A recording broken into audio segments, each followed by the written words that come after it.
பரிசுத்தமுள்ள பிதாவே, இந்த மகிமையான இந்த நேரத்துக்காக உமக்கு ஸ்தோத்திரம். ஆம் கர்த்தாவே, இந்த மகிமையான பொழுதிலே ஆண்டவரே மீண்டுமாக மாதத்தின் ஆண்டவரே 3வது வாரம் ஆண்டவரே இந்த வெள்ளி நாளிலே கர்த்தாவே உமக்குள்ளாக இந்த இடத்திலே நாங்கள் வர நீர் எங்களுக்கு வழியை திறந்து எங்களை ஆயத்தப்படுத்தி கர்த்தாவே எங்களை கூட்டி சேர்த்த உம்முடைய மேலான இந்த கிருபைக்காக உமக்கு ஸ்தோத்திரம். ஆம் கர்த்தாவே, இந்த நாளிலே நீர் எங்களை காண்கிற தேவன். நிச்சயமாக உம்மை நாடி உம்மை தேடி ஆண்டவரே உமக்காக வந்த ஒவ்வொருவரையும் நீர் காண்கிற தேவன். ஆம் கர்த்தாவே, இந்த பொல்லாத இந்த காலத்திலே உம்முடைய வார்த்தை ஒன்றே எங்களுக்கு கேடகமாக இருக்கிறபடினால் ஆண்டவரே சத்தியத்தை அறிவீர்கள், சத்தியம் உங்களை விடுதலை ஆக்கும் என்ற வண்ணமாக உம்முடைய வார்த்தையை அறிய வந்த ஒவ்வொரு ஜனங்களையும் உம்முடைய கரத்தில் ஒப்பு கொடுக்கிறோம். நிச்சயமாக ஆண்டவரே நீர் பேச போகிற ஒவ்வொரு வார்த்தைகளுக்காக உமக்கு ஸ்தோத்திரம். பேசுகிற உதடுகளையும் கேட்குற செவிகளை நீர் ஆசீர்வதியும். இம்மட்டு நேரமாக ஆண்டவரே உம்மை பாடி துதித்து மகிமைப்படுத்தி உம்முடைய வார்த்தைகளை நாங்கள் ஒவ்வொன்றாக வாசித்து தியானிக்க இம்மட்டு நேரம் எங்களுக்கு கொடுத்த கிருபைக்காக உமக்கு ஸ்தோத்திரம். தொடர்ந்து உம்முடைய செய்தியிலே உம்முடைய இரக்கம் கூட இருந்து தொடர்ந்து எங்களை வழிநடத்த போகிற உம்முடைய கரத்திலே தாழ்த்துறோம். ஆண்டவரே வந்த ஒவ்வொரு ஜனங்களை ஆசீர்வதியும், வராத ஒவ்வொருவோடு உம்முடைய கிருபை கூட இருக்கட்டும். யாவை உம்முடைய கரத்திலே தாழ்த்தி இயேசு கிறிஸ்துவின் நாமத்தில் கேட்கிறோம். ஆமேன், ஆமேன். நாங்கள் நின்ற வண்ணமாகவே கலாத்தியர் 4ஆம் அதிகாரத்துக்கு நாங்கள் திருப்ப போகிறோம். கலாத்தியர் 4ஆம் அதிகாரம், அதிலே 27ஆம் வசனத்திலிருந்து 31 மட்டும் நாங்கள் வாசிக்க போகிறோம். கலாத்தியர் 4ஆம் அதிகாரம் 27லிருந்து 31 மட்டும், 261வது பக்கம், புதிய ஏற்பாடு. நான் வாசிக்கிறேன். அந்தபடியே பிள்ளை பெறாத மலடியே மகிழ்ந்திரு, கற்ப வேதனை படாதவளே களிப்பாய் எழும்பி ஆர்ப்பரி. புருஷனுள்ளவளை பார்க்கிலும் அநாத ஸ்ரீக்கே அதிக பிள்ளைகள் உண்டு என்று எழுதியிருக்கிறது. சகோதரரே, நாம் ஈசாக்கை போல வாக்குத்தத்தத்தின் பிள்ளைகளாயிருக்கிறோம்.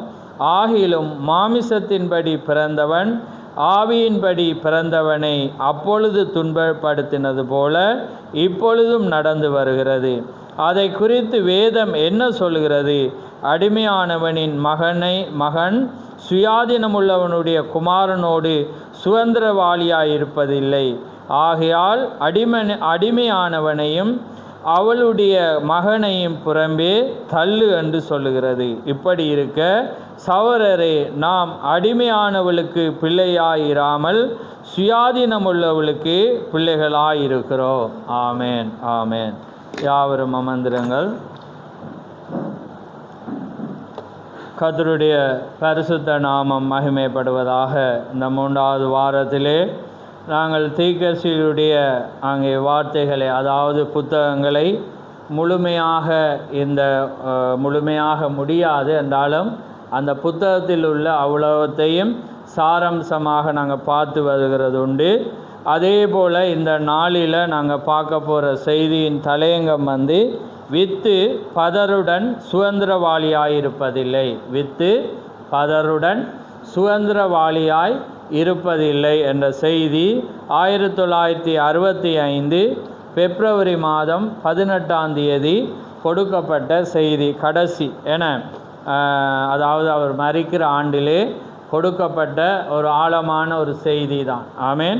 அப்போ நாங்கள் ஒவ்வொரு புத்தகமாக குயிக்காக நாங்கள் முடிக்கணும் என்று நாங்கள் பார்த்து வர்றோம். அதனால் இந்த புத்தகம் தான் இந்த நாளில் எனக்கு கிடைத்தது. அதனால் இதில் இருந்து நாங்கள் பார்க்க போகிறோம். அதனால் தீர்க்கதரிசி சொல்கிற முன்னுக்கு வர்ற சில காரியங்களை நான் சொல்லிவிட்டு நான் செய்திக்காக நாங்கள் கடந்து போக போகிறோம்.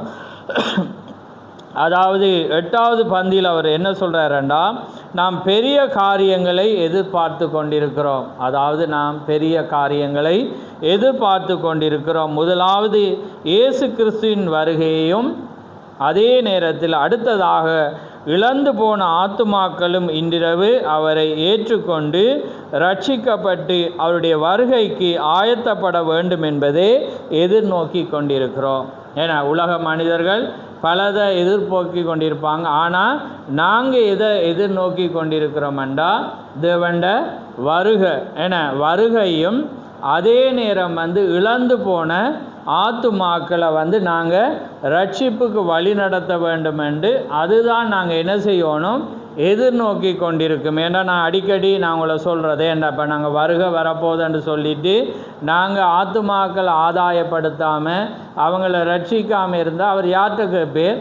எங்கிட்ட தான் கேட்பேர். ஏன்டா நாங்கள் வரப்போகிறோன்டா அப்படியே இருப்போம். இப்போ ட்ரெயின் வரப்போகுதுண்டா நம்ம குந்திட்டா இருப்போம். ஏன்னா மற்றவனும் தான் ரெயின் வருதுன்னு எழுப்புவோம், அல்லது ஏதோ உண்டு, ஏன்னா ஏதோ ஒரு ஆயத்து. அதே போல் தேவன் வரப்போகிறாரென்றால் நாங்கள் அந்த ஆயத்தத்தில் நாங்கள் இருக்கணும். அப்போ எங்களோட எதிர்பார்ப்பு என்னதாக இருக்கணுமா? பெரிய காரியங்களை நாம் எதிர்பார்த்து கொண்டிருக்கோம். அதில் முதலாவது இயேசு கிறிஸ்துவின் வருகையும் அதே நேரம் இன்றிரவு அவரை ஏற்றுக்கொண்டு ரட்சிக்கப்பட்டு அவருடைய வருகைக்காக ஆயத்தப்பட வேண்டும் என்பதை நாம் எதிர்நோக்கி இருக்கிறோம். யாரை என்றால் அந்த ஆத்துமாக்கள். ஆமென்.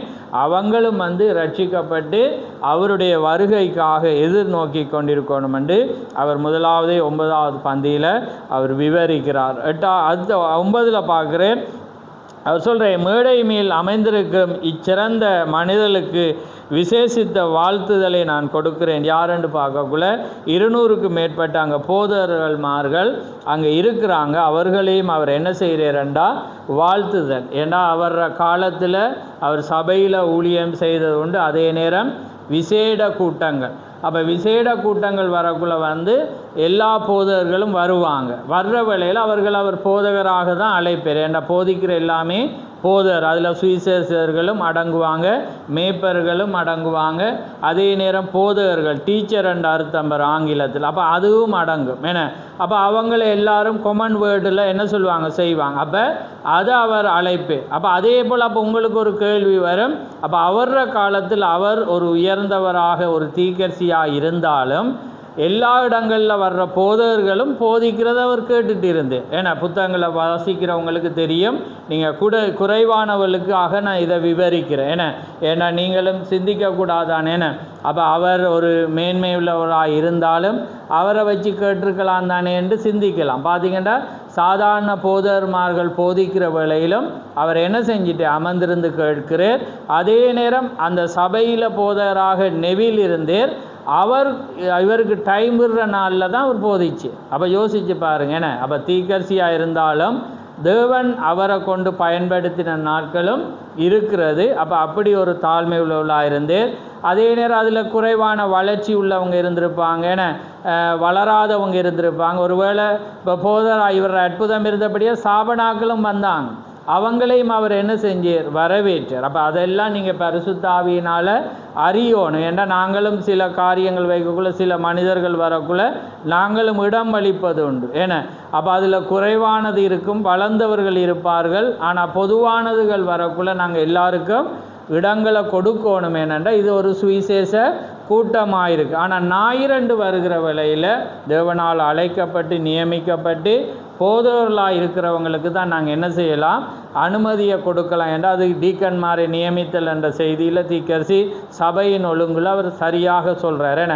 ஒரு ஊழியக்காரன் இல்லாத டைமில் ஒரு போதகர் தான், அதாவது இன்னொரு சபையின் போதகர் தான் என்ன செய்யணும், செய்தியை கொடுக்கணும். அப்படி ஒரு வேளை இல்லாட்டி சபையில் ஒரு வளர்ந்த ஒரு டீக்கன் மூப்பனானவன் அதை என்ன செய்யலாம், அவர் கொடுக்கலாம். அப்போ அவரும் எப்படி கொடுக்கலாம்டா, அங்கே போதகர் கொடுக்கப்பட்ட காரியத்திலிருந்து அவர் அதுக்கு கீழாக இருந்து அந்த சபையின் போதகர் எதை வழி நடத்தி வாராரோ அதை தான் அவர் வலியுறுத்தி என்ன செய்யணும், போகணும்.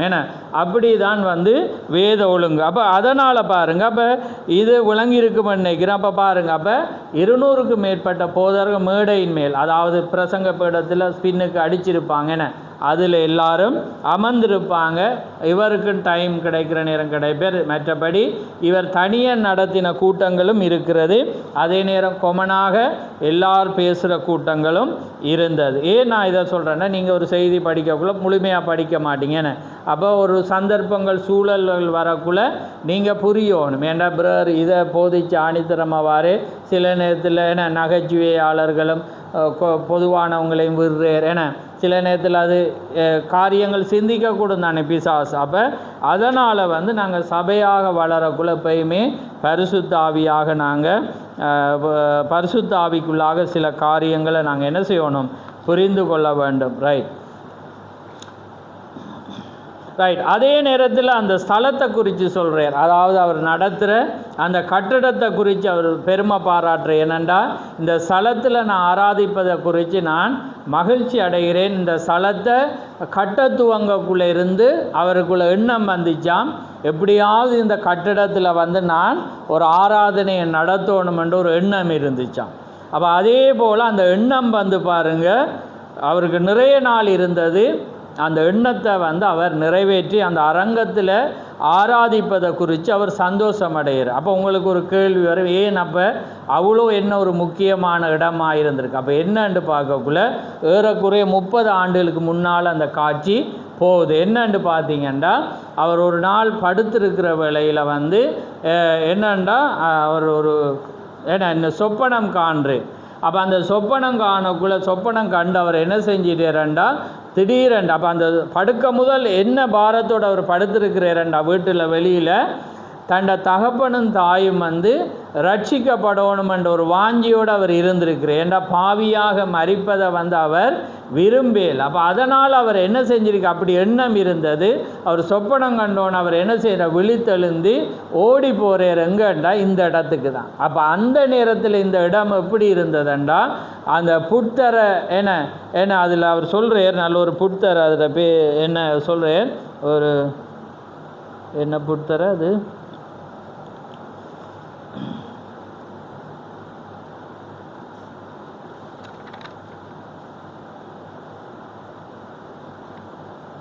சரி, அந்த புத்தரை நாங்கள் வரக்குள்ள வாசிப்போம். ஒரு புட்கள் வளர்ந்த ஒரு இடத்துல தான் என்ன செய்கிறார், ஓடி போய் அவர் அழுது அவர் என்ன செய்கிறார், ஜெபிக்கிற வேளையில் என்ன செய்கிறார், அவர் பார்க்கக்குள்ள பார்த்தீங்கன்னா அவர் 10 அடி உயரமுள்ள தூரத்தில் அவர் யாரை பார்க்குறாருண்டா, இயேசு கிறிஸ்துவை அவர் என்ன செய்கிறார், பார்க்கக்குள்ள அவர் நினைக்கிறேன் ஒருவேளை இது ஒரு சொப்பனமாக இருக்குமோ. ஏன்னா 10 அடி தூரத்தில் அவர் பார்க்குறார். 30 வயது தக்கதாக முடி இவ்வளவுக்கு வளர்ந்திருக்கத்தக்கதாக 130 பவுண்ட் எடையுடையத்தக்கதாக ஒரு மனிதன் அவர் பார்க்குறார். அப்போ பார்க்குற வேளையில் அவருக்கு ஒரு சந்தோஷம். அப்போ அவர் நினைக்கிற இது ஒரு சொப்பனத்தில், அடிக்கடி ஒரு சொப்பனம் காண்றவர் தானே. அப்போ அந்த சொப்பனத்தில் காண்ற அதே இயேசு கிறிஸ்துவின் உடம்பாக இருந்தது, அந்த உடலாக இருந்தது. அவரை பார்க்கக்குள்ள அவர் என்ன செய்கிறார்ண்டா, மகிழ்ச்சி அடைகிறார். அப்போ அவர் பார்க்குறார், ஒரு வேளை சொப்பனமாக இருக்குமென்று அவர் என்ன செய்கிறார், அங்கேயும் இங்கேயும் பார்க்குறார். ஆனால் அந்த புதர் எல்லாமே என்ன செய்கிறது, காற்றினாலே அசைந்து கொண்டிருக்கிறத இவர் என்ன செய்கிறார், அங்கே பார்க்குறார். ரைட், நான் அதை வாசித்து நாங்கள் போவோம் பாருங்கள். அதுக்கு பிற்பாடு அவர் பாருங்கள், திடீரென்று நான் உறக்கத்திலிருந்து எழுந்தேன், என் தகப்பனை குறித்த பாரம் என் இருதயத்தில் எழுந்தது. இரவு ஆடையின் மேல் நான் கால் சட்டை போட்டுக்கொண்டு கிடத்தில் நிற்கும் புதர் வயலுக்கு சேர்ந்தேன். என் தகப்பனுக்காக நான் முழங்கால் படியிட்டு அவர் ரட்சிக்கப்பட வேண்டுமென்று அவரை நான் நேசிக்கிற காரணத்தினால் அவரை பாவியாக மரிக்க விடக்கூடாது என்று தேவனிடம் மன்றாடினேன். ஜெபம் செய்தவாறு நான் எழுந்து கிழக்கை நோக்கினேன். அப்பொழுது எனக்கு ஒரு தரிசனம் என்ன செய்கிறதுண்டா உண்டானது என்று அவர் தீக்கர் சொல்கிறார். அப்போ அந்த டைமில் என்ன செய்கிறார், அவர் கிழக்கை நோக்கி இருக்கிற வேளையில் ஒரு தரிசனம். மாயமான தோற்றத்தை நான் நம்புவதில்லை, ஆனால் தரிசனம் என்பது உண்மையானது. அப்போ தரிசனம் என்றக்குள்ள தீக்கரிசிக்கு இப்போ நாங்கள் கண்ணை மூடக்குள்ளே வரும், ஆனால் அவர் திறந்திருக்கிற வேளையிலே தரிசனம் வரும். அப்போ அந்த தரிசனம் என்ன செய்யுது, ரியலாகவே அது என்ன செய்யும், படக்காட்சியை போல அது இருக்கும். அப்போ அவர் பார்க்கும்போது அங்கு கர்த்தராகிய இயேசு கிறிஸ்து நின்று கொண்டிருந்தார். தரிசனங்களில் அவரை காண்பது அதுவே முதல் தடவையாகும். என் தலைக்கு மேல் 10 அடி உயரத்தில் அவர் நின்று கொண்டிருந்தார். அவர் வெள்ளை அங்கி அணிந்திருந்தார். அதன் ஓரங்களில் சுருக்கம் வைக்கப்பட்டிருந்தது. அவர் தலைமயிர் தோல் வரை காணப்பட்டது. 30 வயது தோற்றமளிக்கிறவராக சிறிய உருவம் படைத்தவராக மெலிந்து காணப்பட்டார். அவருடைய எடை 330 பவுண்டுக்கு அதிகமாய் இருந்தது. அவரை நான் கண்டபோது ஏதோ ஒன்றை காண்கிறேன் என்பதை மாத்திரம் அறிந்து கொண்டேன். அது ஒரு கால் தவறாயிருக்குமோ என்று எண்ணினவனாய் கண்களை பிசைந்து மறுபடியும் பார்த்தேன். அப்போ அவர் என்ன செய்கிறது? ஏன்னா நான் சொப்பனம் காண்ற மாதிரி இருக்குமான்னு அவர் என்ன செய்கிறேன்? கண்ணை பிசைந்து பார்த்தேன். சற்று பக்கவாட்டில் நின்று கொண்டிருந்தார். அவர் முகத்தின் சாயல் மாத்திரம் தென்பட்டது. நான் அடிக்கடி அதை தரிசனங்களில் கண்டிருக்கிறேன். அதாவது அந்த ஓக்மன் வரைந்த இந்த படம் போல என் படத்தில் இருப்பது போன்று அது காணப்பட்டது. எனவே நான் அந்த படத்தை என் வீட்டில் தொங்க விட்டிருக்கிறேன். நான் படிக்கும் புத்தகங்களிலும் கூடுமான இடங்களிலெல்லாம் அதை வைத்திருக்கிறேன்.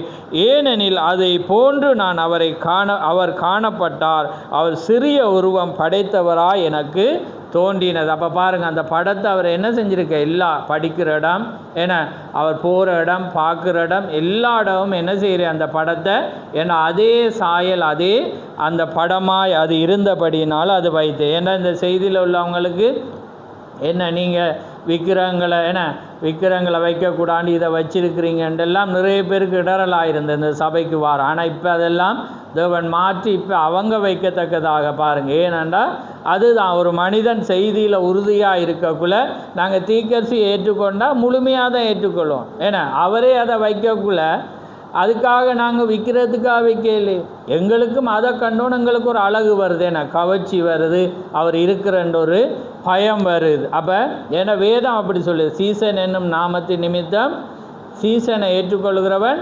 சீசனுக்குரிய பலனை பெற்றுக்கொள்வான். தீர்க்கதரிசி என்னும் நாமத்தின் நிமித்தம் தீர்க்கதரிசி ஏற்றுக்கொள்கிறவன் தீர்க்கதரிசிக்குரிய பலனை அவனுக்கு கிடைக்கும். இப்போ தீர்க்கதரிசிக்கு என்ன பலனோ அது அவனுக்கு கிடைக்கும். தீர்க்கதரிசி என்ன நாமத்தினால தீர்க்கதரிசி. அதே போல் 4ஆமத்தில் என்ன சொல்லுது, 4ஆமன் நினைக்கிறேன் என்ன சொல்லுது, இந்த இது என்ன அதாவது தேவனை நம்புங்க, அவருடைய என்ன நீங்கள் நிலவரப்படுவீங்க. ஆனால் அவருடைய தீர்க்கதரிசிகளை நம்புங்க, சித்தி பெறுவீங்க. கர்த்தரை நம்புங்க, நீங்கள் நிலவரப்படுவீங்க, ஏன்னா சரியாக உறுதியாக இருப்பீங்க. ஆனால் அவருடைய தீர்க்கதரிசிகளை நம்பினா சித்தி பெறுவீங்க. அப்போ இதெல்லாம் எல்லாருக்கும் தெரியாது, ஏன்னா இந்த வெளிப்பாடு எல்லாருக்கும் வராது. ஆனால் அப்போ பாருங்கள், நாங்கள் சித்தி பெறணுமெண்டா நாங்கள் யாரை நம்பணும்? தீர்க்கதரிசியை அப்போ தீர்க்கதரிசி இதை சொல்கிறக்குள்ள அது ஒரு தேவனுடைய வார்த்தையாக இருக்கும். அப்போ பாருங்கள், அவரை நான் கண்டபோது என் கண்களை நம்ப முடியவில்லை. அப்போ பாருங்கள், என் ஆண்டவர் நின்று கொண்டிருப்பதை உண்மையாகவே நான் காண்கிறேனா என்று வியந்தேன். பாருங்கள், அவர் என்ன சொல்கிறேன், அவரை கண்டோன்னே என் ஆண்டவர் நிற்பதாக. அன்றைக்கு பாருங்கள் தீர்க்கதரிசி ஆண்டவர் என்றாங்க, என்ன, ஆனால் அவர் என்ன சொல்கிறார், என் ஆண்டவர் பாருங்கள் நின்று கொண்டிருப்பதை உண்மையாகவே நான் காண்கிறேனா என்று வியந்தேன். பீடம் தற்பொழுது இருக்கும் இடத்தில் சுமார் 40 அல்லது 50 ஜெக தூரத்தில் தான் அவர் நின்று கொண்டிருந்தார். இப்போ தீர்க்கதரிசி பிரசங்கிக்கிறாரே அந்த கட்டிடத்தில் தான் அவர் ஒரு குறிப்பிட்ட தூரம், ஒரு 10 அடி தூரத்தில் அவர் நின்று கொண்டிருந்தார். அதே இடத்துல இருந்து தான் இவர் பிரசங்கிறார். அப்போ பாருங்கள், கர்த்தர் நின்ற இடத்துல அவர் ஆராதிப்பதை மகிழ்ச்சி அடைகிறார். அப்போ பாருங்கள், இதெல்லாம் ஒரு வெளிப்பாடு. நான் நிமிர்ந்து பார்த்தபோது அவர் அங்கு நின்று கொண்டிருப்பதை கண்டேன். நான் விழித்து கொண்டிருக்கிறேன் என்பதை உறுதிப்படுத்த என் விரலை கடித்து பார்த்து கொண்டேன். என்னால் நம்பவே முடியவில்லை. நான் கர்த்தருக்குள் வந்து அப்பொழுது சிறிது காலம் ஆகியிருந்தது. நான் பிரசங்கம் செய்ய தொடங்கி அப்பொழுது 6 மாதங்களே கழிந்திருந்தது. நான் துடைப்பம் புல் ஒன்றை பறித்து அதில் சிறு துண்டை உடைத்தேன். நாட்டுப்புறங்களில் உள்ளவர் துடைப்பு புல்லின் பல்குத்தி இருக்கிறது என்பதை அறிவார்கள். அந்த வயலில் போட்டு மெல்லத் தொடங்கினேன். இது உண்மையாகவே இருக்க முடியாது. நான் சொப்பனம் காண்கிறேன் என்று நினைக்கிறேன் என்று எண்ணினேன். நான் தரையை உதைத்து தலையை அசைத்து கையை பிழிந்து கொண்டு மறுபடியும் நிமிர்ந்து பார்த்தேன். அப்போது உண்மையாகவே அவர் அங்கே நின்று கொண்டிருந்தார். அப்போ இவர் நினைக்கிறேன் இது சொப்பனம் என அல்லது தரிசனத்தில் இப்படி காண்றார். ஆனால் அவர் என்ன செய்கிறார்? உண்மையாகவே அங்கே அவர் நின்று கொண்டிருந்தார். அதுபோன்று அவருடைய அங்கியும் அசைந்தது. அப்போ என்ன நடக்குது? நான் தரையை உதைத்து தலையை பார்க்குற வேளையிலே அப்பொழுது காற்று வீசத் தொடங்கினது. துடைப்பம் புட்களும் காற்றில் அசையத் தொடங்கினது. வரிசையாக உலர வைத்த துணிகள் காற்றில் எவ்விதமும் அசையுமோ அதே போன்று அவருடைய அங்கியும் என்ன செய்து? உடுப்பும் அசைந்து கொண்டிருந்தது. அவருடைய முகத்தை நன்றாக கண்டால் எவ்வளவு நலமாயிருக்கும் என்று எண்ணினேன். அவரோ எங்கே பார்த்து கொண்டிருந்தாராம்? கிழக்கை நோக்கி பார்த்து கொண்டிருந்தார். நோக்கியவாறா எதையோ கூர்ந்து கவனித்து கொண்டிருந்தார். அவருடைய முகத்தை அருகில் காண வேண்டும் என்று அவரை அணுகினேன். அப்போ அவரை முகத்தை பார்க்கணும் என்று அவர் என்ன செய்கிறார்? கிட்ட போய் அணுகினார். ஆனால் அவரை சரிவர காண இயலவில்லை. அவருடைய கைகளை அவர் முன்னால் வைத்து கொண்டிருந்தார். நான் நின்று கொண்டிருந்த இடத்தில் அவரை காணக்கூடாதவாறு அவர் மறைக்கப்பட்டிருந்தார். அவ்விடத்திலிருந்து நான் சற்று நகர்ந்து அவருடைய கவனத்தை கவர எண்ணி கனைத்து பார்த்தேன். அவர் அசையவே இல்லை. அப்போ அதாவது இப்போ நான் என்று சொல்லுவோம் தானே, ஏனண்டா அப்படி ஒரு சத்தம் போட்டால் அவங்க திருப்பி பார்ப்பாங்கண்டு என்ன செய்கிறேன்? கனைத்து பார்த்தேன், அவரோ அசையவில்லை. அவரை அழைத்து பார்க்கலாம் என்று கருதி இயேசுவே என்றேன். அவர் தலையை திருப்பி கரங்களை விரித்தவராய் திரும்பி பார்த்தார். ஆமே. அப்போ உடனே அவர் சொல்கிறார் என்ன? இயேசுவே என்று சொல்லி அவர் என்ன செய்கிறேன்? பார்க்கவில்லையில் அவர் என்ன செய்கிறேன்? திரும்பி கரங்களை விரித்து திரும்பி பார்த்தார் என்று தீக்கில் சொல்கிறார். அவ்வளவுதான் எனக்கு தெரியும். விடியற்காலை வரை எனக்கு என்ன நேர்ந்ததென்றே ஞாபகம் இல்லை. வயலில் ஏறக்குறைய இந்த இடத்தில் நான் படுத்து கொண்டிருந்தேன். நான் இரவு முழுதும் கண்ணீர் சிந்தினதினால் என் ஆடை முழுவதும் நனைந்து காணப்பட்டது. நான் எழுந்து விட்டேன். அவருடைய முகத்தோற்றத்தின் தன்மையை ஒரு ஓவியனாலும் தத்துருவமாய் சித்தரிக்க முடியாது. காண்பதுக்கு அவர் சாதாரண மனிதன் போல இருந்தார். அவரை காணும்போது அனுபவத்தோடும் மரியாதையோடும் பயபக்தியோடும் அள வேண்டும் என்று தோன்றும். ஆனால் அவர் பேசத் தொடங்கினால் முழு உலகத்தையும் அசைக்கும் அளவிற்கு அதில் போதிய வல்லமை உண்டு. அத்தகைய தன்மை எந்த ஓவியனும் தத்துருவமாய் வரைய முடியாது என்று சொல்கிறேன். ஆனால் இது அதுக்கு சரியாக ஈக்குவலாக இருந்தாலும் அதை முழுமையாக கொண்டு வர எந்த ஓவியனாலும் இயலாது என்று தீக்கர் சொல்கிறார். எதற்காக அந்த காட்சியை கண்டேன் என்று இன்று வரை எனக்கு புலனாகவில்லை. ஆனால் 30 ஆண்டுகளுக்கு கழித்து சர்வ வல்லமையுள்ள தேவனை ஆராதிப்பதற்கென அதே இடத்தில் கட்டப்பட்டு அவருக்காக பிரதிஷ்டை செய்யப்பட்டிருக்கும் அரங்கத்தில் இன்று நான் நின்று கொண்டிருக்கிறேன். அவரை நான் கண்ட சமயத்தில் நான் ஒரு பப்டிஸ்ட் சபையின் ஒரு மூப்பனாக இருந்தேன். ஆனால் இன்று அதே இடத்தில் இந்த அரங்கம் நிரம்பி வழியும் கூட்டத்துக்கு முன்னால் நின்று கொண்டிருக்கிறேன். இயேசு கிறிஸ்துவின் இரத்தம் கிரயமாக செலுத்தப்படும் விளைவாக பெற்றுக்கொண்ட இந்த ரட்சிப்பு இன்று உங்கள் முன்னிலையில் நான் நிற்கிறேன். இந்த 4 நாட்களிலும் கர்த்தருடைய செய்தியை கொண்டு வருவது எனக்கு பொறுப்புள்ளதாக இருக்கிறது என்று தீக்கர் சொல்கிறார். பாருங்கள். அப்போ அந்த இடத்தை அவர் அந்த அரங்கத்தை குறித்து சொன்னார் என்று இவ்வளோ நேரம் நாங்கள் பார்த்தோம். பாருங்கள். அப்போ தேவனை அவர் என்ன செய்கிற முகமுகமாய் காணத்தக்கதாக தேவன் என்ன செய்தார்? கிருபை செய்தார். அதுக்கு இந்த படம் அதே தோற்றம். அதனால தான் நாங்கள் என்ன செய்கிறோம்? அதை நாங்கள் மாட்டி மற்றவங்களுக்கு இடரலாக இருக்கும். அதுக்காக இந்த இடத்துல அவங்க வரக்குள்ள இடர்றாங்கன்னு நாங்கள் கலட்டையும் மேலாம். அது முன்குறிக்கப்பட்டவனுக்கு அது ஒரு பொருட்டே அல்ல. அப்படி இருந்து நிறைய பேர் வாராங்க. ஆனால் மற்றவங்க என்ன செய்கிறாங்க? இதை அடையாளமாக போட்டுக்கொள்ள விரும்புகிறது இல்லை. ஆனால் எங்களுக்கு அடையாளமும் நிரூபணமாக கொடுக்கப்பட்டபடினால நாங்கள் இதை குறித்து நாங்கள் பயப்படுகிறதே இல்லை. ஆமேன். அப்போ பாருங்கள். அதே போல தான் அது கழித்து 6 மாதங்களுக்கு பிற்பாடு தான் அந்த நதி அண்டையில் தேவன் என்ன செய்கிறார்? முதலாம் வருகைக்கு முன்னோடியாக யோவான் ஸ்நானன் இருந்தது போல என்னுடைய 2ஆம் வருகைக்கு முன்னோடியாக உன்னுடைய மெசேஜ், உன்னுடைய செய்தியானது இருக்கும் என்று தேவன் அங்கே கூறின காட்சி நடந்தது. அதையும் இந்த இடத்துல தீக்கர்சி சொல்கிறத நாங்கள் பார்க்குறோம். ரைட். இப்போ நாங்கள் இந்த செய்திக்கு நாங்கள் கடந்து போகிறோம். இதெல்லாம் இந்த புத்தகத்தில் முன்பகுதியில் சொன்ன காரியம். ஏன்னா நீங்கள் புத்தகம் வாசிக்காதபடினால நாங்கள் இதை முடிந்தளவு உங்களுக்கு விவரித்து ஒத்தாசையாக நாங்கள் கூறுவது உண்டு. ரைட். இப்போ நாங்கள் பார்க்க போகிற காரியம் இப்போ நாங்கள் வாசித்தோம் பாருங்கள். அந்தபடி ரைட். இப்போ வாசிப்போம். சகோதரரே, நாம் ஈசாக்கை போல வாக்குத்தத்தத்தின் பிள்ளைகளாய் இருக்கிறோம். ஆயிலும் மாமிசத்தின்படி பிறந்தவன் ஆவியின்படி பிறந்தவனை அப்பொழுது துன்பப்படுத்தினது போல இப்பொழுதும் என நடந்து வருகிறது. அதை குறித்து வேதம் என்ன சொல்கிறது? அடிமையானவனின் மகன் சுயாதீனமுள்ளவுடைய குமாரனோடு சுதந்திரவாளியாய்ப்பதில்லை. ஆகையால் அடிமையானவனையும் அவனுடைய மகனையும் என்ன செய்யாம்? புறம்பே தள்ளு என்று சொல்லுகிறது. இப்படி இருக்க சகோதரரே, நாம் அடிமையானவர்களுக்கு பிள்ளைகளாக இராமல் சுயாதீனமுள்ளவர்களுக்கே நாங்கள் என்னையாயிருக்கிறோமா? பிள்ளைகளாக இருக்கிறோம் என்று அங்கே தீர்க்கதரிசி சொல்கிறார். அப்போ பாருங்கள், இப்போ இந்த பவுல் என்ன செய்கிறான்டா, இந்த ஆபிரகாமுடைய 3 சந்ததியையும் அவன் காண்பிக்கிறான். ஆனால் யூதர்கள் என்ன நினைக்கிறாங்கண்டா, ஈசாக்கு தான் அங்கே வாக்குத்தத்தம் பண்ணப்பட்ட குமாரன் என்று நினைக்கிறாங்க. என்ன, ஆனால் வாக்குத்தத்தம் பண்ணப்பட்ட குமாரன் யார்? இயேசு கிறிஸ்துவாயிருக்கிறார். ஏன்னா ஆபிரகாமுடைய முதலாவது பார்த்தீங்கன்னா ஆகாருக்கு பிறக்கிறான். ஆபிரகாமுக்கு முதல் பிறக்கிறது ஆகாருக்கூடாக இஸ்மவேல். ஏன்னா ரெண்டாவது பாருங்கள் சாராளுக்கூடாக ஈசாக்கு. ஆனால் இவங்க 2 பேரும் யாராக இருந்தாங்க?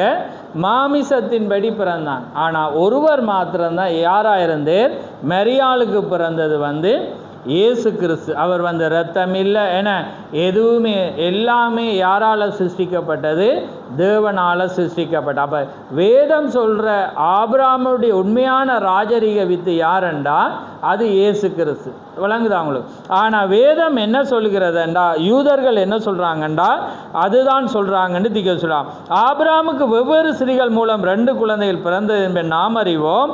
சாராளின் மூலம் அவனுக்கு பிறப்பான் என்றும் அவள் மூலம் உலகம் ஆசீர்வதிக்கப்படும் என்று தேவன் வாக்களித்திருந்தார்.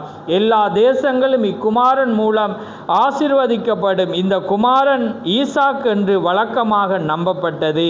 முக்கியமாக யூதர்கள் அவரை நம்பியிருந்தனர். ஆனால் உண்மையானது அதல்ல. இயேசுதான் ஆபிரகாமுக்கு வாக்களிக்கப்பட்ட உண்மையான குமாரனாவார். ஆபிரகாமின் ராஜரீக வித்து இயேசு கிறிஸ்துவாக இருக்கிறார் என்று தீர்க்கதரிசி சொல்கிறார். அப்போ பாருங்கள், ஒருவன் அவனுடைய மனைவியின் அடிமை பெண்ணாக இருந்த ஆகார் மூலம் பிறந்தவன். ஆபிரகாம் எகிப்தில் கண்டெடுக்கப்பட்ட அழகிய பெண் ஆகார் மூலம் வந்தது.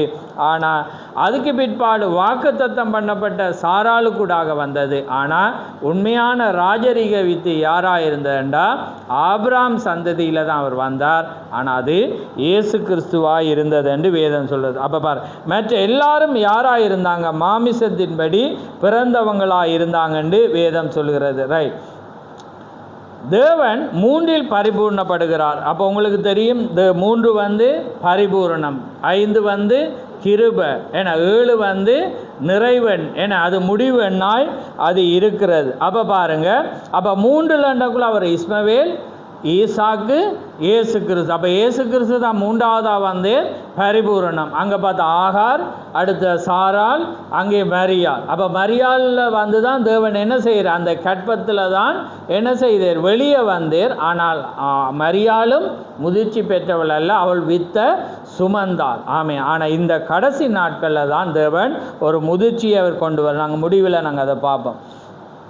அவ்வாறே சபையின் பரிபூர்ணத்துக்கு 3 படிகள் உண்டு. அதாவது என்ன?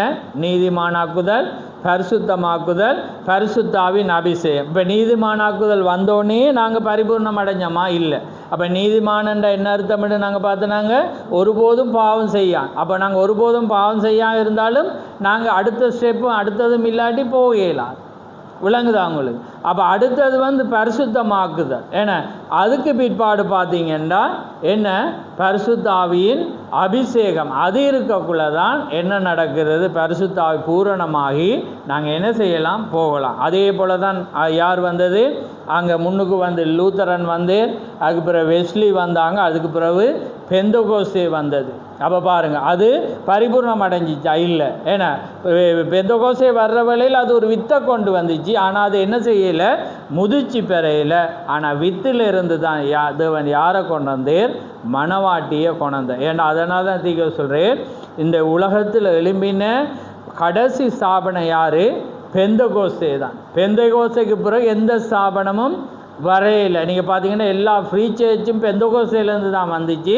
ஆனால் எதுவுமே ஒரு ஸ்தாபனமாக பெந்தகோஸ்தே போல், மெதடிஸை போல், ஏன்னா லூத்தரனுடைய சபையை போல் பெரிய ஸ்தாபனமாக ஆகையில்.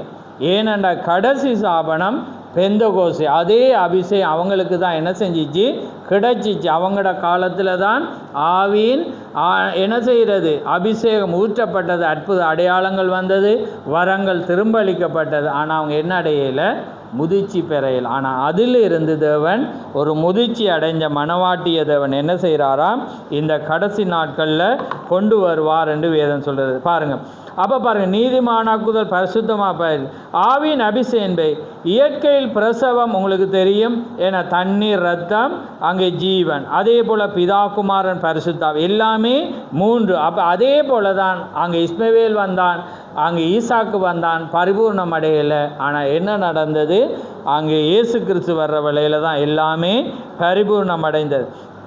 ஆபிரகாமின் சந்ததி மூன்றில் பரிபூர்ணப்பட்டது, இஸ்மவேல், ஈசாக்கு, இயேசு.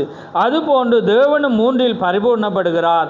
இஸ்மவேல் அடிமையானவனின் மூலம் தோன்றினவன், ஈசாக்கு சுயாதீனமுள்ளவன் பிறந்தவன். இருவரும் இனச்சேர்க்கையின் மூலம் பிறந்தவர்கள். ஆனால் இயேசுவோ ஒரு கன்னியின் மூலம் பிறந்தார். அவருடைய பிறப்பு இனச்சேர்க்கைக்கு அப்பாற்பட்டதாக இருந்தது. ஆமேன். இவங்க ரெண்டு பேரும் என்ன இனச்சேர்க்கையில், ஆனால் மரியாளுக்கு பிறந்தது தான் இனச்சேர்க்கை அல்லாதது. அதே போல தான் நாங்கள் எவ்வளவுதான் முன்குறிக்கப்பட்ட ஜனமாக இருந்தாலும் நாங்கள் மாமிசத்தின் பிறப்பில் தேவனை என்ன செய்யலாது, காண இயலாது. நாங்கள் ஆவியின் அபிஷேகம் பெறுற வேளையில் தான் நாங்கள் தேவனை காணலாம். அதான் வேதம் கொரிந்தியர் என்ன சொல்லுது, பரிசுத்தாவியினாலே அன்றி ஒருவனும் இயேசுவை கர்த்தர் என்று சொல்ல இயலாது.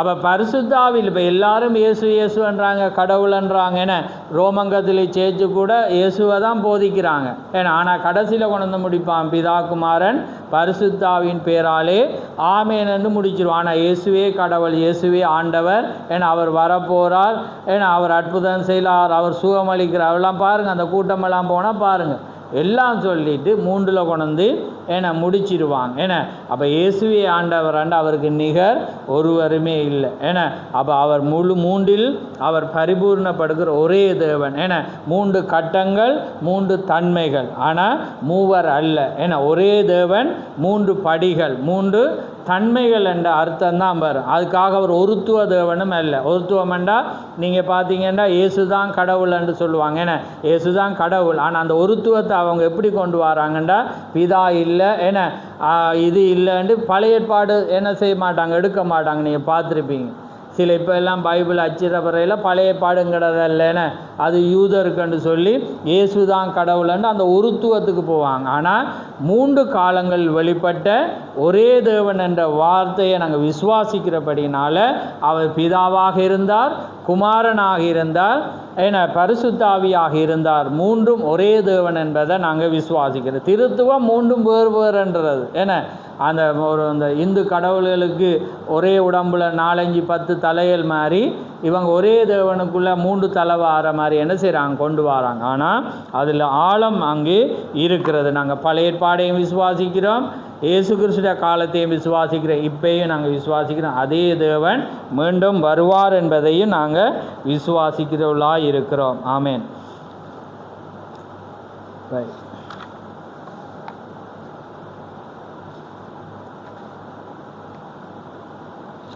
எனவே பாருங்கள், அதான் அவர் சொல்கிறார், சாராள் தேவனுடைய வார்த்தையை சந்தேகித்தாள், தேவன் அதை நிறைவேற்ற முடியாது என்னும் கேள்வி அவள் மனதில் எழுந்ததை கவனியுங்கள். ஆபிரகாம் சந்தேகிக்கவில்லை, சாராள் தான் சந்தேகித்தாள். அவ்வாறே ஆதாம் அல்ல, ஏவாள் தான் என்ன செய்தான், சந்தேகித்த. இப்போ தாமதிக்கிற வேளையில் என்ன செய்கிறான், எகிப்துக்கு போயிட்டு வரக்குள்ள ஆகார கூட்டி கொண்டு அவள் என்ன செய்கிறாள், தேவன் குமாரனை தருவாள் என்று நம்பினா. ஆனால் எனக்கல்ல, ஏன்னா யார் மூலம் தருவாளண்டு, ஆகார் மூலம், ஏதோ ஒரு பெண் மூலம் தருவாளன்னு அப்படி ஒரு தேவண்ட மூல அந்த காரியத்தை விசுவாசிக்காமல் அதை என்ன செய்கிறாள், ஆகார் மூலம். எப்படியோ ஆபிரகாமுக்கு தான், ஆகாருக்கு பிறந்தாலும் யார பிள்ளை ஆபிரகாம். ஆனால் எனக்குன்றதை அவள் நம்பேன்.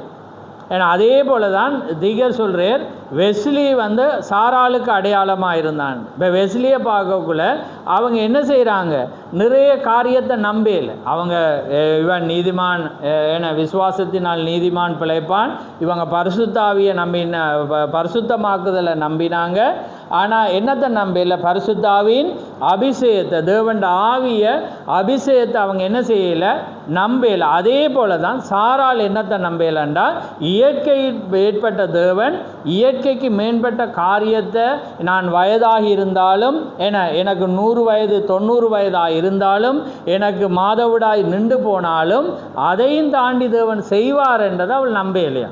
தேவனை நம்பினார், ஆனால் இதன் மூலம் இப்படி செய்வார் என்பதை அவள் என்ன செய்யலையா, நம்பலை. இப்போ வெஸ்லி அதுக்காக தேவண்ட ஜனம் இல்லைன்னு இல்லையே, அவன் நம்பினான்.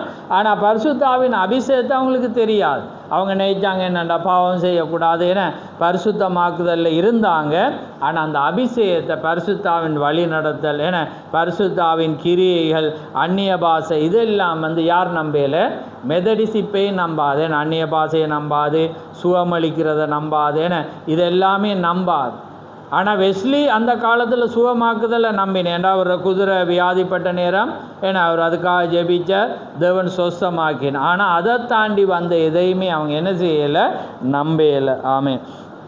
எனவே எடுத்துக்கொள்ளப்படுதல் என்பது மக்கள் கொண்டிருக்கும் கருத்துக்களுக்கு வித்தியாசப்பட்டதாம். ஏன்னா எடுத்துக்கொள்ளல் என்பது மக்களின் கருத்துக்கு வித்தியாசப்பட்டது. என்னன்றா அது ஆபிரகாமின் ராஜரீக சந்ததிக்கு உரியது. அப்போ எல்லாரும் நம்புவாங்க, ஆனால் அது யாருக்கு, ஆபிரகாமின் சந்ததிக்கு தான் எடுத்துக்கொள்ளப்படுதல் சம்பவிக்கும். ஏனென்றா அவங்க மட்டும்தான் எதால் பிறந்திருப்பாங்க, மரியாதை போல ஆவியினால், எந்த கலப்படம் இல்லாமல், மனித கோட்பாடு இல்லாமல், மனித ஞானம் இல்லாமல், மனித ஒழுங்கு இல்லாமல் தேவண்ட ஆவியினால் அவங்க பிறந்திருக்கிறபடினால அவங்களுக்கு அந்த ஆபிரகாமுடைய ராஜரிக சிந்து அங்கே ரோமர் 8ஆம் அதிகாரத்தில் சொன்னது போல எவர்கள் தேவனுடைய ஆவியினாலே நடத்தப்படுகிறார்களோ அவர்கள் தேவனுடைய புத்திரர்கள் எனப்படுவார்கள் என்ற மாதிரி பரிசுத்த ஆவியினால் நடத்தப்படுகிறவங்க தான் அந்த ராஜரிக வித்து. அவங்களுக்கு தான் எது உரியது, எடுத்துக்கொள்ளப்படுதல். மற்றவங்களுக்கு வந்து சாத்தியம் இல்லாதது என்றதை இந்த புத்தகத்தில் தீக்கர்சி சொல்லுகிறார். ரைட், அது ராஜரிக சந்ததிக்கு உரியது. மாம்ச பிரகாரமான சபையில் உள்ள மக்கள் அதில் பங்கு கொள்வதில்லை. ஆபிரகாம் மூலம் தோன்றின தேவனுடைய வார்த்தை ஆகிய ராஜரிக சந்ததிக்கு மாத்திரமே அது உரியது. எடுத்துக்கொள்ளப்படுதல் முதலாவது நிகழ வேண்டும். கர்த்தருடைய வார்த்தையை முன்னிட்டு நான் உங்களுக்கு சொல்கிறது, கர்த்தருடைய வருகை மட்டும் உயிரோடு இருக்கிற நாம் முந்திக் கொள்வதில்லை என்ற அந்த தெசலோனிக்கர் சொல்கிறேன். அதுக்கு என்ன செய்ய, முதலாவது மரித்தவர்கள், பின்பு உயிரோடு இருக்கிற நாமும் மறுரூபமாகி ஆகாயத்திலே நாம் என்ன செய்வோம், அவரை சந்திப்போம். அது யாரு கண்டா, ராஜர். இப்போ சாபனம் என்ன சொல்லுது, நீங்கள் எங்களை விட சாபனாக்களை பார்த்தீங்கன்னா இந்த உலகத்தில் நடக்க சம்பவங்களை என்ன சொல்லுவாங்க, அவரை வருக இயேசு சீக்கிரமாக வரப்போகிற. ஏன்னா சில பேர் ஸ்தாபனங்களை பார்த்தீங்கன்னா அவங்க போட்டே போட்டிருக்காங்க, இயேசு இதோ சீக்கிரமாய் வருகிறாருன்னு அவங்க பப்ளிக்காக போட்டிருக்கிறாங்க. ஆனால் அவங்களுக்கு தேவன் வெளிப்படையில், ஆனால் அவங்க அதை போட்டுக்கொண்டு ஜனங்களை ஆதாயப்படுத்த அழிய போகுதல் வாங்கண்டு ஜனங்களை உள்ளெடுக்க போட்டுறாங்க ஒழிய, ஆனால் அவங்களோட வாழ்க்கை அவங்களோட வாழ்க்கை முறை, அவங்களோட திட்டங்கள், அவங்க எதிர்நோக்கி இருக்கிற தங்களோட பிள்ளைகளை குறித்த எதிர்காலம் எல்லாம் பார்த்தீங்கன்னா அதுக்கும் இதுக்கும் சம்பந்தம் இருக்காது. ஆமென். அப்போ இயேசு வரப்போறாண்டு உள்ள ஆளை கொண்டு வந்துட்டு என்ன செய்கிறாங்க, அவங்களோட திட்டங்களை பார்த்தீங்கன்னா வேறு வேறு திட்டங்களும், பெரிய தோட்டங்களை அமைக்கணும், பெரிய அந்த ஸ்தாபனாக்களை பாருங்கள் என்ன செய்வாங்க, இந்த பைபிள் கொலிச்சை கட்டணும், நிறைய அநாத பிள்ளைகளை வளர்க்கணும், அவங்கள பராமரிக்கிறதுக்காக நிறைய தோட்டங்கள் அமைக்கணும், இதுதான் அவங்களோட வாழ்க்கை. அப்போ இயேசு வரப்போகிறேன்டா உனக்கு அதெல்லாம் ஏன்னா அதெல்லாம் 100 தட்டை, ஒரு தென்னை மரத்தை வச்சு எத்தனை காலம் போகும், 10 வருஷம் போகும். அது எல்லாத்தையும் நிறைய வேறு திட்டங்களை வச்சா காலம் போகும். ஆனால் இப்போ இயேசு வரப்போகிறாருன்ட்டு நம்ம அதை எதிர்நோக்கியலுமா இல்லை, நாங்கள் ரட்சிக்கப்படுறோம். அப்போ இதெல்லாமே அவங்க யார் என்பதை காண்பிக்கிறது. ஆமேன். ஆனால் தேவன் வரப்போகிறாருண்டா நாங்கள் அதுக்கேற்ற ஞானத்தோடு எங்களோட ஆத்மாவை பார்த்து கொண்டு நாங்கள் சிலதை செய்வோம். ஆமேன். அது வந்தாவா அல்லது இல்லை, ஆனால் அதே ஒரு எதிர்காலமாக பேசி கொண்டிருக்கிறவர்களும் இருப்பார்கள். ஆமேன். ஆனால் இயேசு கிறிஸ்து பட்டவளாயிருந்து மாமிசத்தின்படி நடவாமல் ஆவியின்படி நடக்கிறவளுக்கு என்ன இல்லையா? ஆக்கினை தீர்ப்பு இல்லை என்று வேதம் சொல்ல. அதே போல என் வசனத்தை கேட்டு என்னை அனுப்பினவரை விசுவாசிக்கிறவனுக்கு நித்திய ஜீவன். என் வசனத்தை கேட்டுன்றிருக்கிறது. அப்போ கேட்டுண்டா என்ன அர்த்தம்? கேட்குறாங்க எல்லாரும், அதல்ல புரிந்து கொள்கிறார். அதோடைய அர்த்தம் என்னண்டா புரிந்து கொள்கிற. இப்போ சாபனத்துக்கு நான் இப்போ இந்த வேத வசனத்தை வாசித்தாலும் அவனும் காதால் கேட்டிருப்பான், ஆனால் அவனுக்கு புலங்காது. ஏன்னா இப்போ அப்போஸ்தலர் 2:38 வைப்போமே, மனம் திரும்பி ஒவ்வொருவரும் பாவ மன்னிப்பு கண்டு இயேசு கிறிஸ்து நாமத்தினால ஞானஸ்தானம் அப்பொழுது பரிசுத்தாகன்னா அவன் கேட்டுட்டான், ஆனால் அவனுக்கு புரியவே இல்லை. அப்போ அதை வரக்குள்ள அவன் எங்கே போவான்டா? அது அந்த நாளில் ஏன்னா புறஜாதிக்கு இயேசு யாருன்னு தெரியாது, அதனால் அதுக்காக கொடுத்தாங்கன்ட்டு அப்படி ஒரு கோட்பாட்டை என்ன செய்வாங்க? கொண்டு வருவான். ஆனால் வேதம் சொல்கிறது அவங்களுக்கு புரியலை. அப்போ கேட்டு என் வசனத்தை கேட்டு என்னை அனுப்பினவனுக்கு நித்திய ஜீவன் உண்டண்டா. கேட்டண்டா எல்லாரும் கேட்குறான், ஆனால் புரிஞ்சு கொள்ளு. அப்போ அந்த கேட்டண்ட அர்த்தத்துக்கு என்ன அர்த்தம்ண்டா புரிந்து கொள்ளுதல் என்று வேதம் சொல்கிறது. ரைட். சாராளை கவனியுங்கள், அவள்தான் மகந்திர பொடியாயிருந்தாள். யூத குலத்தை சுமந்து பட்டு குஞ்சம் அவள் மூலம் யூதா வம்சம் தோன்றின. அதாவது நீங்கள் பார்த்தீங்க, ஆகார் தண்டாயிருந்தால், சாராள் மகந்திர பொடியும் பதராகவும் இருந்தாள். ஆனால் மரியாள் எதாக இருந்தால் கோதுமையாயிருந்தாள். புரியுதா உங்களுக்கு?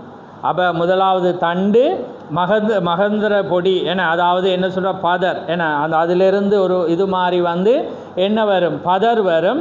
பதருக்குள்ளே தான் என்ன இருக்கும்? கோதுமை. புரியுதா உங்களுக்கு? இப்போ பதர் இல்லாமல் கோதுமையும் இல்லை, பதருக்குள்ளே தான் எது இருக்குது? கோதுமை இருக்குது.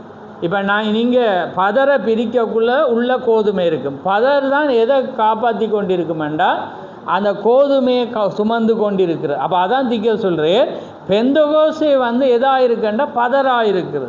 ஆனால் பதரில் இருந்து தான் எது காப்பாற்றினதண்டா கோதுமையை? யார்? பதர் தான் காப்பாற்று. ஆனால் பதரில் இருந்து தான் என்ன வந்துச்சு? அங்கே என்ன வைந்தது? ஜீவன் வந்தன்னு சொல்கிறேன். அப்போ பாருங்கள் எவ்வளோ ஒரு ஆழம். அதே போல் தான் ஸ்தாபனங்கள்லேருந்து பெந்தகோசை இதிலேருந்து தான் நாங்கள் என்ன செஞ்சோம்? வெளியே வந்தோம், புதுசாக பிறக்கையில். அப்போ அதை திறங்கக்குள்ள அங்கிருந்து தான் அங்கே மணவாட்டி வந்தாள் என்று திகசுரேன். ஆனால் கன்னியாகிய மரியாள் மூலம் விசுவாசம் என்ப வார்த்தை என்னும் உண்மையான ஆவிக்குரிய வித்து மாமிசத்தில் வெளிப்படச் செய்தது. இந்த 3 ஸ்திரீகளையும் கவனித்தீர்களா? இவர்களின் மூலம் வித்து கடந்து சென்றது. அவர்கள் ஒருவர் பல பெண்களை விவாகம் செய்து கொள்ளுதல், இனச்சேர்க்கை அங்கே ஈடுபடுதல். அவள் தேவனுடைய வார்த்தை விசுவாசித்தாள். ஆகாரும் சாராளும் இனச்சேர்க்கையின் மூலம் தங்கள் வித்துக்களை தோன்று. ஆனால் மரியாளோ ஒரு கன்னியை, வாக்களிக்கப்பட்ட தேவனுடைய வார்த்தையின் வல்லமை மூலம் அவள் தன் வித்தை தோன்ற செய்தாள். ஆபிரகாமின் 2 மனைவிகளும் தேவனுடைய வாக்குத்தத்தத்தின் பேரில் சந்தேகம் கொண்டனர். 2 மனைவியும் யார்? ஆகாரும் சந்தேகம் கொண்டால், சாராளும். ஆபிரகாமின் வைப்பாட்டியலாக ஆகார் என்னும் தண்டும் ஒரு மகனை ஈன்றாள். அவள் எத்தேவள் என்பதை கவனித்தீர்களா? அவள் வனாந்தரத்தில் சஞ்சரித்து மூர்க்கன் என்னும் வேதம் கூறுகிறது. அவன் வில் வித்தை வீரனாயிருந்தான். அவனுடைய பிறப்பை குறித்து சொல்கிறார். அதே போல் தான் சாபனங்கள் பார்த்திங்கன்னா ஆபிரகாமுடைய வித்தன்று சொல்லுவாங்க. ஆனால் அவங்க யாராக இருப்பாங்க? கராட்டி மாஸ்டராக இருப்பாங்க, அல்லது கராட்டி பழக போவாங்க என, அல்லது உலக விளையாட்டுக்களை பழக போவாங்க என, அல்லது ஆணழகனாக போவாங்க என, அதே போல் வாருங்க இதுக்கெல்லாம் போவாங்க. அப்போ யார புள்ள? ஆபிரகாமோட புள்ள தான். ஆனால் யாருக்கு பிறந்தது? ஆகாருக்கு பிறகு. விளங்கிதான். அதே போல் இயேசு தான் கடவுள் என்றாலும் எந்த சபைக்கு போகிறவன் எதை செய்வான்? ஆகார சபைக்கு போகிறவன். இப்போ சபைதானே பெண்கள் எல்லாம். ஏன்னா ஆகாருக்கு வித்து யார்ற? ஆபிரகாமுடைய. ஆனால் சபைக்கு எங்கே போகிறான்? ஆகார சபைக்கு. அவன் யாராக இருக்கிறான்? வில்வித்தைக்காரன். அவனை பாசிச்சிங்கன்னா அவன் பெரிய வில்வித்தைக்காரன் என, ஆணழகன், இப்படியான காரியங்களை வந்தவன். அதே போல் வனாந்திரத்தை சஞ்சரித்த மூர்க்கன். அதே அவன் வில்வித்தையில் வல்லவனாயிருந்தான். எந்த மனிதன் அவனை மேற்கொள்ள முடியாது, அவனை யாருமே அடக்க முடியாது. அவன் காட்டு மனிதனாக வளர்ந்தான். அதே போல் சில கிறிஸ்தவங்களை அடக்கவே இல்லாமல் இருக்குமே, தங்கட வழியில் நடப்பாங்க, மூர்க்கவானவங்களாக இருப்பாங்க, கோவக்காரங்கள். அவங்களாம் யார்? அவங்க யார்? ஆகார சபை. ஆனால் யார் அது? தேவன் தான். ஏன்னா ஆனால் அவங்க போகிற காரியம் அதாக இருக்குது. இப்போ ஸ்தாபனங்களை பாருங்கள், நான் அந்நிய பாஷை பேசுவாங்க, பின்னரத்தில் வேறொரு பாஷை பேசுவாங்க. நான் நீங்கள் பார்த்துருப்பீங்க. ஊழியங்களை செய்வாங்க, அப்படியெல்லாம் செய்வாங்க. ஆனால் அவங்க எங்களுக்கு இந்த செய்தி தெரிஞ்சாதான் அப்படி நாங்கள்லாம் சிரிச்சிட்டு போவேன். ஏன்னாண்டா இப்போ செய்தியோடு ஒப்பிட்டு, ஏன்னா அது பார்க்கக்குள்ள தத்ரூபமாக இருக்குமே. அப்போ அவங்கெல்லாம் இந்த பிறப்பு. ஆனால் கடவுள் ஒன்று தான். யார்? இயேசு தான் கடவுள். ஆனால் அவங்க போடுற சபை, அவங்க போடுற ஆவி அது சுதந்திரவாளியாக இருக்கலை. ஏன்னா அடிமையானவனே என்ன செய்யட்டாமா? புறம்பே தள்ளு. அவன் சுதந்திரவாளியாய் இருப்பதில்லை. விசுவாசி அவிசுவாசியோடு சுதந்திரவாளியாய். அதே போல தான் நாங்களும் எங்களோட பிள்ளைகளை என்ன செய்யலாது? இப்படியான வில்வித்த, அப்படியான அன்றைக்கு வில்வித்த, ஏன்னா யுத்த வீரனாக இருக்கிறதுக்கு கலைகளை கற்றுக்கொண்டாங்க. ஆனால் இன்றைக்கு நாங்கள் உலக கலைகளை, நாங்கள் ஒரு யுத்த வீரனாக இருக்க அல்லது நாங்கள் ஒரு ஸ்போர்ட்ஸ் வீரனாக இருக்க, நாங்கள் இதுகளை எங்களோட பிள்ளைகளுக்கு கற்றுக் கொடுக்கலுமா? அது கற்றுக் கொடுக்கல. ஏன்னா நாங்கள் எங்கள் யுத்தம் செய்கிறது யார்? தேவன். ஏன்னா எங்களை பாதுகாக்கிறது தேவன். ஏன்னா அப்போ அதனால் அதெல்லாம் ஒரு பொல்லாத விளையாட்டு. ஏன்னா அப்போ அந்த பிள்ளைகளுக்கு நாங்கள் அதை செய்யலை. அப்போ அதெல்லாம் நாங்கள் செய்கிற தகப்பன் தாயாக இருந்தால் அது நாங்கள் ஆகாரம் என்பதை நாங்கள் என்ன செய்யணும்? நினைச்சு கொள்ளணும். ரைட். தேவனுடைய வாக்குத்தத்தை நிறைவேற்ற வேண்டிய ஆபிரகாமின் உண்மையான மனைவியாகிய சாராள் பட்டு குஞ்சமாக இருந்தாள். ஈன்றாள். தேவனை ஆராதிக்க ஒரு வம்சத்தை தேவனுடைய வாக்கின்படி அவள் தோன்ற செய்தாள். ஆனால் மரியாள் எவ்வித இனச்சேர்க்கையும் இன்றி அங்கே தேவனுடைய அந்த ஆவிக்குரிய ராஜரிக வித்தை அவள் என்ன செய்தாள்? கொண்டு வந்தாள். அதான் வேதம் சொல்லுது, கிருபை பெற்றவளே வாழ்க என்று தேவன் என்ன செய்கிறார்? அந்த காரியத்தை அவளுக்கு தான் அதை அவர் கொடுத்தார். ஆமேன்.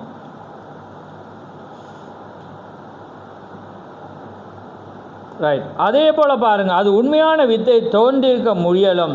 ஆனால் மறுபடி பிறந்த உண்மையான தேவனுடைய சபையோ எல்லா இடையூறுகள் மத்தியிலும் கூட தேவனுடைய வார்த்தையை விசுவாசிக்கும். அது என்னையாம் கலப்படமற்றது. அது தேவனுடைய வார்த்தையின் பேரில் அது என்ன செய்யும்? காத்திருக்கும் என்று தீர்க்கதரிசி அங்கே சொல்லுகிறார். ஆமென். புதைக்கப்பட்ட கோதுமை மணி தண்டை தோன்றுவிக்கிறது. பிறகு அதில் மகந்திர பொடி உண்டாகி அதிலிருந்து பதர் தோன்றுகிறது. நீங்கள் சரியாக கவனிக்காவிட்டால் கவனிங்க, பதரை கண்டு கோதுமை மணி என்று நினைத்து விடுவீர்கள். ஏன்னா பதரை என்ன செஞ்சு கண்டு இது கோதுமை என்று, ஆனால் அதை விரிச்சாதான் என்ன வரும்? கோதுமை அங்கே வரும். ஆமேன். கவனிக்காவிட்டால் பதரை கண்டு கோதுமை மணி என்று நினைத்து விடுவீர்கள். அந்த பதர் திறக்கும் போது அதனுள் உண்மையான கோதுமை மணி காணப்படும். பதரும் வித்தை சுமக்கும் கருவியாகும். அப்போ பாருங்க கோதுமையை சுமக்கிற கருவி பதராயிருக்கு. அப்போ அதே போல தான் சில வேளைகளில் பதரும் என்ன செய்யும்? எங்களை காப்பாற்றும். ஏன்னா அதே போல் செய்யும். ஆனால் அது ஒரு டைம் வர்ற வேளையில் அது என்ன செஞ்சிடும்? பறந்து போயிடும். கவனிங்கள், மரியாள் எவ்வளவோ உண்மையை போல காட்சியளித்தாள். பதர் கோதுமை மணியை அனைத்தும் கொண்டு அது முதிர் அடைந்து தானாக நிற்கும் வரை அதை போஷித்து பாதுகாக்கின்றது. அவ்வாறே பெந்தோசை ஸ்தாபனம் கோதுமை மணியை தனக்கு கொண்டு பதர் திறக்கப்படும் சமயம் வருவரை அது பாதுகாத்து வந்தது. கிறிஸ்துவாகிய தாயாகிய மரியாளும் கூட அவரை பெற்றெடுக்கும் ஒரு கருவியாக மாத்திரம் இருந்தால். இயேசுவின் மரியாள் இரத்தம் எதுவும் இல்லை. அவளுக்கு யூத இரத்தமோ அல்லது பிரஜாதியின் இரத்தமோ அங்கு இல்லை. அவர் எல்லாமே தேவனுடைய இரத்தமாக இருந்தது. குழந்தை ஒரு சொட்டு இரத்தமும் தாயின் இரத்தம் கூட அங்கு இல்லை. ஏனெனில் இரத்தம் தகப்பனில் இருந்து உண்டாகிறது, அது ஆணில் இருந்து தான் உண்டாகிறது. கிறிஸ்துவை ஏற்றுக்கொண்டதாக அது கூறும் அநேருக்கு அது போன்றே இருக்கிறது. வெளிப்பார்வைக்கு அவர்கள் கிறிஸ்தவர்கள் போல் இருக்கின்றன, கிறிஸ்தவர்களைப் போல் பாவனை செய்யும் அவர்கள் முயல்கின்றனர். ஆனால் உங்களுக்குள் வார்த்தையாகிய வெளிப்பட்ட கிறிஸ்து வசமாயிருக்க வேண்டும். இல்லையேல் நீங்கள் வேதத்தை விசுவாசிக்க மாட்டீர்கள். அப்போ வேதம் இருந்தால் தேவனுடைய ஒவ்வொரு வார்த்தையும் நாங்கள் விசுவாசிப்போம். ஆமென். உலகம் என்ன காரியமாக இருந்தாலும் நாங்கள் எல்லாமே தேவனுடைய வார்த்தையாக நடப்போம் என்று தீக்கர் சொல்கிறத நாங்கள் பார்க்குறோம். ஒரு உண்மையான வித்து பதரை விட்டு வெளிவர வேண்டும். அப்போ உண்மையான வித்து என்ன செய்யணுமா? பதரை விட்டு வெளியே. ஏன்னா அவங்களோட எங்களுக்கு என்ன இல்லை, சுதந்திரவாளியாக இருக்கல. அந்த டைம் வரக்குள்ளே நாங்கள் என்ன செஞ்சிடணும், பிரியும். ஆனால் அவங்க அந்த டைம் வர மட்டும் அவங்கள வச்சு தான் தேவன் என்ன செய்வாராம், எங்களை ஆனால் முதிர்ச்சி அடைஞ்சோன்னா அது ஆட்டோமேட்டிக்காக விரியும். விரியக்குள்ளே காற்றடிக்கக்குள்ளே அது எல்லாம் என்ன செஞ்சிடும், பறந்து போகும் என்று நான் பதர் கோதுமை மணியை அனைத்தும் கொண்டு அது முதிர்வடைந்து, பதர் பாருங்க, கோதுமை மணியை அனைத்தும் கொண்டு அது முதிர்வடைந்து தானாக நிற்கும் வரை அதை போஷித்து பாதுகாக்கிறது. அது தானாக வர மட்டும் எது பாதுகாக்கிறது? பதர் தான் பாதுகாக்கு. அவ்வாறே பெந்தோசை திறக்கப்படும் வரை என்ன நடந்தது? எங்களை அது பாதுகாத்து. ஏன்னா அங்கேருந்து தான் வரம் வந்துச்சு. ஆனால் பாருங்கள், இந்த செய்தி எழும்ப அவங்க மங்கிட்டாங்க. ஏன்னா ஒரு காலத்தில் பெந்தகோஸை பார்த்தா என்ன சிஸ்டமாகிற ஜெபத்தை பார்க்கலாம், அங்கே போகிறவங்க ஆராதனையெல்லாம் பார்த்தா எங்களுக்கே வியப்பாக இருக்குது. ஏன்னா தீக்கர்சிட காலத்திலே தீக்கர் சொல்கிறேன், பெந்தகோஸ சபையை பார்க்கல எப்படி இருந்துச்சான், பரலோகத்துக்கு வந்துட்டேன்னு தான் அவர் நினைச்சாராம். ஏண்டா அப்போ பாருங்கள், அவர் அந்த காலம் 1933 நான் நினைக்கிறேன், நாங்கள் 90 பார்க்கக்குள்ளே இலங்கையை பெந்தகோஸை பார்த்தாலே எங்களுக்கு சந்தோஷம். ஏன்னா அவங்கள கௌரவம் அளிக்கிற மாதிரி அவ்வளோ ஆராதிப்பாங்க. ஒரு ஆளே ஏன்னா இந்த ஏரியா கேட்குற மாதிரி பாடுவாங்க, ஏன்னா ஜெபிப்பாங்க, ஏன்னா அன்புள்ளவங்களாக இருந்தாங்க. வரங்கள் கிரிய செய்தது முழங்காலில் இருந்து அங்கே ஏன்னா துள்ளி குதித்து அங்கே போய் இங்கே வருவாங்க. ஆராதிப்பதை கேட்டால் ஜனங்கள் ஆடை அலங்காரங்கள் ஏன்னா வெண்மை எல்லாமே பார்த்தா எங்களுக்கு சந்தோஷம். ஏன்னா அவ்வளோ இருந்தாங்க. ஆனால் இப்போ பார்த்தீங்கன்னா அவங்க ஏன்னா நல்லா மங்கி போயிட்டாங்க தானே, அவங்களோட சத்தமே வெளியே வருது இல்லை, அவங்களோட கிரியையில் இல்லை. ஏனண்டா இந்த மெசேஜ் செய்தி வந்தோடனே அவங்களுக்கு மங்கிட்டாங்க. ஏனண்டா அவங்க அதில் இருக்கிற வித்தெல்லாம் வெளியே வர, அங்கே அந்த வித்து அங்கே இருக்க மட்டும் அவங்க பவராக இருந்தாங்க. வெளியே வரக்குள்ளே என்ன நடந்தா, அவங்க பதர் தானே காற்றடித்தோன்னே அவங்களால நில நிற்க இல்லாமல் போயிட்டு. ரைட், உண்மையான வித்து பதரை விட்டு வெளிவர வேண்டும், அல்லது வித்து சூரிய வெளிச்சத்தில் முதிர்வடையும் பதர் அதனை விட்டு விலக செல்ல இவை அனைத்துக்கும் வெளிச்சம் படுற வழியில் எல்லாமே வெளிவரும். ஆனால் பதரில் இருந்து தான் கோதுமை மணி தோன்ற வேண்டும். கோதுமை மணி தோன்றுவதற்கு பதருக்கு பின்பு எந்த கட்டமும் இல்லை. அதே போல் பெந்தகோஸ்தைக்கு பிறகு வேறு எந்த கட்டமும் இல்லை. சாரால் வெஸ்லிக்கு முன்னடையாளமாக இருக்கிறாள். வெஸ்லி வாழ்ந்த பிலதெல்பியா காலம் அன்பை கொண்டிருந்தது. அது பட்டு குஞ்சத்தை தோன்றுவித்தது. மற்ற காலங்களை காட்டிலும் வெஸ்லியின் காலத்தில் தான் சுவிசேஷர்கள் அதிகமாக இருந்தார்கள். ஆனால் அது எதாக இருந்தது? அது பதராயிருந்தது. அந்த காலமாய் அது இருந்தது. இதுதான் வளர்ச்சியின் கடைசி கட்டம். மரியாள் வித்து அல்ல என்பதை நினைவில் கொள்ளுங்கள். வித்தின் ஜீவன் அவளுக்குள் இருந்தது. ஆனால் அதே நேரம் மரியாளும் வித்து அல்ல, ஆனால் வித்துட ஜீவன் அவளுக்குள் இருந்தது. அவளுக்குள்ளே தான் தேவன் என்ன செய்தார்? ஜீவனை வச்சு. அவள் ஜீவனை சுமக்கிற கருவியாக தான் மரியாள் இருந்தாள். அதே போல தான் பெந்தகோஸ்தே ஜீவனை சுமக்கிற கருவியாக இருந்தது. அவங்ககிட்ட பெந்தகோஸ்தேட்ட ஜீவனில் அங்கே வந்துட்டு முதிர்ச்சி அடைந்து இந்த மனவாட்டிக்குள்ளாக அதை என்ன செஞ்சுட்டு வந்துட்டு இன்றைக்கு நாங்கள் அந்த கட்டத்தை நாங்கள் என்ன செய்கிறோம்? எதிர்நோக்கி ஓடிக்கொண்டிருக்கிறோம். விசுவாசத்தினால் நீதிமான் படுதல் என்னும் முதலாம் வார்த்தை லூத்தரனுக்கு உண்டாகி அடுத்த உமி ஆகி அது என்ன செய்தது? நான் முதல் சொன்ன மாதிரி அடுத்ததுக்கு வந்தது. ஆமென்.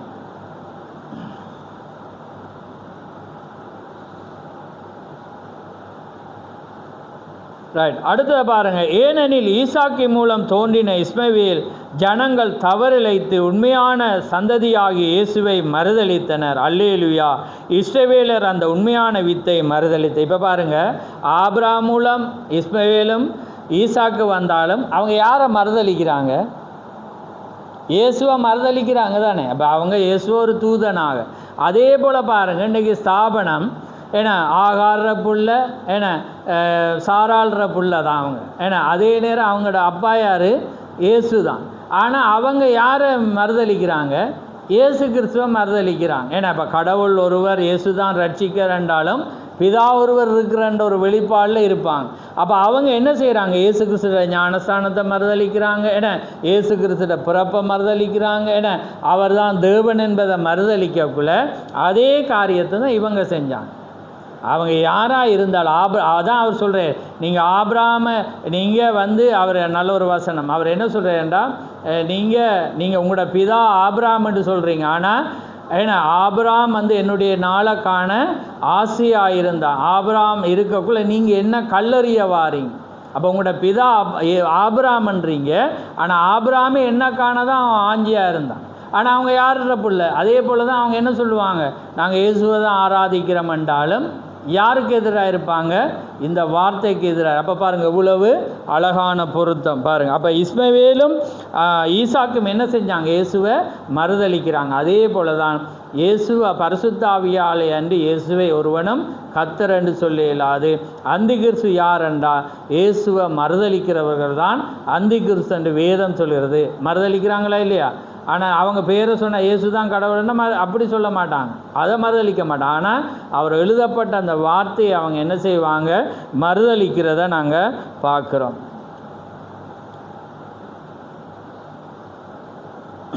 ரைட். அப்போ பாருங்க,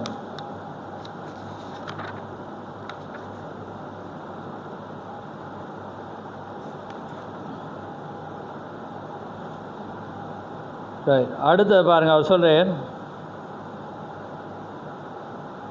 110 இம்மூன்று ஸ்திரீகளும் அடையாளமாக இருக்கின்றன. ஸ்திரீகள் சபைக்கு எப்பொழுதும் அடையாளமாக இருப்பவர்கள். எனவே இவர்கள் ஜீவன் தங்கள் வழியாக கடத்தின ஸ்தாபனங்கள் மூலம் காலங்களுக்கு எடுத்துக்காட்டாய் வந்தன. அதான் லூத்தரன், வெஸ்லி, பெந்தகோஸ்தைக்கு காலங்கள் ஆயிருந்த. ஆனால் அதிலிருந்து தேவன் என்ன செய்தார்? மணவாட்டியை பிரித்தெடுத்தார் என்று தீர்க்கதரிசி சொல்கிறத நாங்கள் பார்க்குறோம். இப்போ நான் முடிக்க போகிறேன். 131வது பந்திக்கு நாங்கள் போகிறோம். இடையில் அந்த கழுகை குறித்தும் பேசுகிறேன், அது எங்களுக்கு தெரிந்த உண்டு. பாருங்க, ஓ தேவன் அளித்த வாக்கு தத்தத்தை சாரால் ஆகாரின் மூலம் நிறைவேற்ற முயன்றது போன்ற இன்றைய சபையும் எழுப்புதலை உண்டாக்க முயற்சிக்கின்றது. நமது நாட்டில் உள்ள சுவிசேஷர்கள் நமது காலத்தில் எழுப்புதல் வேண்டுமென்று கூக்குரடன. அதே போல் சாரால் என்ன செய்தாலாம்? ஒரு எழுப்புதல் வேணுமென்று, தனக்கு பிள்ளை வேணுமென்று ஆகார் மூலம் எழுச்சது போல் இன்றைக்கு ஸ்தாபனங்கள் என்ன செய்கிறது? அந்த சபை இந்த சபையை கொண்டு ஆனால் அது கூட எழுப்புதல் வருமா? எழுப்புதல் வரையில. அது யாரு கூட வர முடியும்? எங்களுக்கு கூட. அந்த எழுப்புதல் என்ன? ஒரு மனிதனுக்குள்ளாக எழும்புகிற எழுப்புதல். தீர்க்கதரிசியோட ஒரு மனமாற்றம்தான் உண்மையான ஒரு எழுப்புதல் ஆயிருக்கு. அப்போ எழுப்புதல் எல்லா மத்தியிலும் வராது. ஒரு தனிப்பட்ட மனிதனுக்குள்ளாக நாங்கள் எழும்பி பாவத்திலிருந்து விலகி எங்களோட வாழ்க்கையை மனமாற்றம் அடைகிறதான் உண்மையான எழுப்புதல். ஆனால் இன்றைக்கு ஸ்தாபனங்கள் எழுப்புதல் கூட்டம் என செய்வாங்க. ஆனால் எழுப்புதல் வருதா? எழுப்புதல் வரையது. மனமாற்றம் அங்கே வரல. ஏனென்றால் அது தேவனுடைய வார்த்தைக்கு முரணாயிரு. தேவனுடைய வாக்குத்தத்தம் நிறைவேற வேண்டும் என்று சாரால் எவ்விதம் முயன்றாலோ அதே போன்றுதான் இன்றுள்ள சபையும் நமது காலத்தில் எழுப்புதல் என்பதற்காக அவர்கள் முயற்சிக்கிறார்கள். ஆனால் அது வீணாய் போன ஒன்றாயிருக்கிறது. கடைசியாக 152 நான் வாசித்து முடிக்கிறேன். டைம் சரி. ஏனெனில் இந்த கட்டத்துக்கு பிறகு கோதுமை மணி உற்பத்தியாக வேண்டுமே அன்றி வேறொன்றுமே இருக்க முடியாது. அந்த தானியம் பூமிக்கடியில் புதைந்து கோதுமை மணியாக நேற்று இன்றும் மாறாதவராகிய இயேசு கிறிஸ்துவை அது என்ன செய்யுமாம்? வெளிப்படுத்தும். சிறுவனாயிருந்த போதிலும் வார்த்தையாகிய இயேசு கிறிஸ்து தனக்காக பேசி என் பிதாவுக்கு அடுத்த வேளையில் நான் இருக்க வேண்டும் என்று அறியீர்களா என்று உரைத்தார். அப்போ இயேசு 12 வயசில் என்ன சொன்னேன்?